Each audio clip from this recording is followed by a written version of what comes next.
everyone becomes rich. So where will be the poor? Can you imagine a world full of rich people? Yeah, it's theoretically possible. Yeah, is it? Not realistically possible. Yeah. I think the most important thing we have to do is we have to convert to solar power as quickly as possible. Yeah. Because what keeps people poor is guys like me selling oil all the time. Yeah. You know, as soon as there's solar power, there will be more wealth on planet Earth. There'll be less destruction, less environmental damage. But there are people who don't want solar or wind or tidal energy to come in. And as soon as that happens, there'll be greater wealth. Right now, it costs too much money to live. You know, it costs too much money to drive a car. You know, oil affects everything. Affects food, affects clothing, lights. Your first company was the one who invented the wallet for surfers. How did you come to this idea? It was my first big company. I had a lot of small companies, but my first big company, when I went to military school in New York, and I was a sailor. So we were at one time the #1 sailing school in the nation. And we take a leather wallet out onto the water. The leather wallet gets old and crinkly. So we used to get old sails that were destroyed, and we would sew nylon wallets. And so we just, and I used to go around and show my nylon with bright colors, you know, yellow and red and green and all. And people would go, well, where'd you get that? So I made it. And so then we started making them. And we went into business. And we started having the wallets made in Taiwan and Korea. And all of a sudden the business took off. And I was in my 20s, just about to turn 30, and I became a multimillionaire. You know, all this money was pouring in, and the money went straight to my head. You know, I thought I was really smart. You know, I'm rich, I'm young, you know, and all this. So my two partners and I were three guys, all single, you know, lots of money. Then we started dating beautiful women, driving fast cars, and the business went boom. Yeah. So it ended as bankrupt? No, I never declared bankruptcy, but I lost $1 million. I think that's a good lesson for a businessman, isn't it? Absolutely. Yeah. You see, the difference between a school teacher and an entrepreneur. In school, they punish you for making mistakes. Yeah. Entrepreneurs know you're not going to learn anything unless you make a mistake. So I've made so many mistakes. I mean, last year I made a lot of mistakes. But each mistake I make, I get smarter. It's like standing up and falling down, standing up and falling down. It's like learning a language. You know, you make a lot of mistakes. It's like riding a bicycle. It's like flying a plane. You make a lot of mistakes. And hopefully you live through it. Yeah. In 2007, you wrote a book together with Donald Trump. Did you argue together? No. No? No. You had the same opinions about everything? Very much. See, he had a rich dad, I had a rich dad.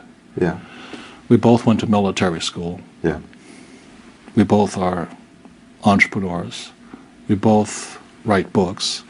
We both have television shows. And we both have real estate.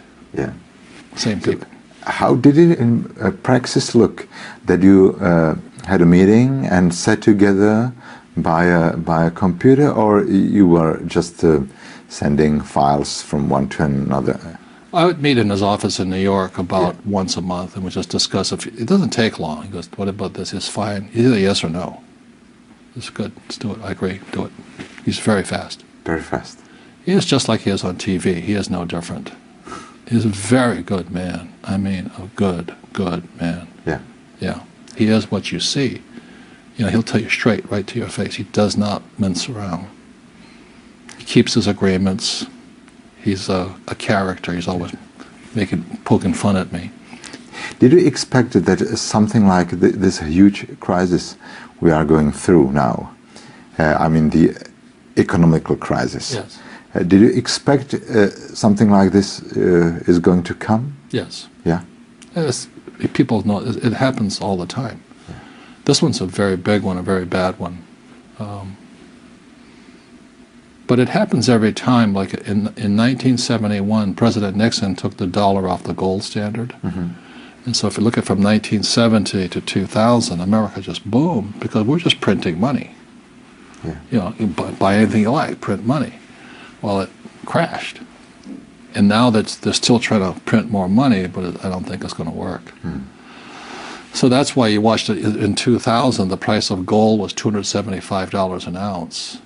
And today it's $1,200 an ounce, $1,000 gain, you know.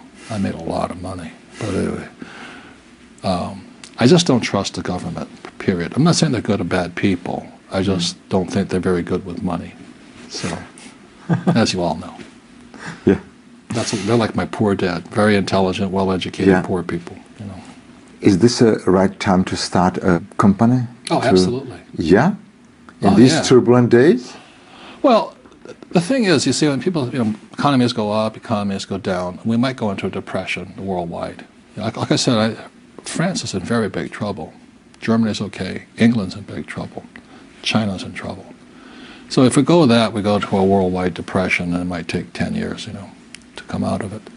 But during these times, this is the best time. I have made more money in the last 3 years than ever before in my life. You know, I bought five golf courses last year out of bankruptcy. That's impressive. Yeah. Well, the bank. Courses. Yeah, Donald bought 10. They're giving them away. No one told me. Yeah, but you have to know how to operate them. You know, you have to be an entrepreneur. Yeah. So the banks just call you up and they say that there was 5 golf courses and 1 hotel. In the States? In Arizona, golf mecca, you know. Arizona. And this Japanese company had it, and they asked me if I wanted to buy it about 5 years ago for $260 million. And I said, doesn't make sense. You know, it doesn't make sense at $260 million. So they told me I didn't know what I was doing. They said, okay, buy. And then 1 year ago, this summer, the Citibank called up and says, you want those golf courses? And they gave me the money to buy them because I can operate it. Sounds really quite incredible. Yeah, so now I'm a professional. But the maintenance is high. No, but that's operations. Yeah, it's like anything else. It's a business. This is expensive. Yeah. You have to know how to operate. It's funny that the whole life of yours goes around the money. Money is the subject.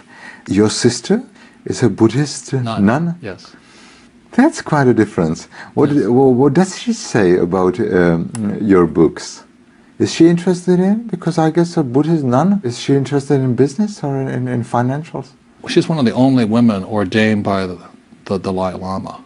She's a very powerful woman. And she always had those religious ideas that money was not important. Yes. Then she had cancer, and she had no money. In America, there's no health insurance for it. Yeah.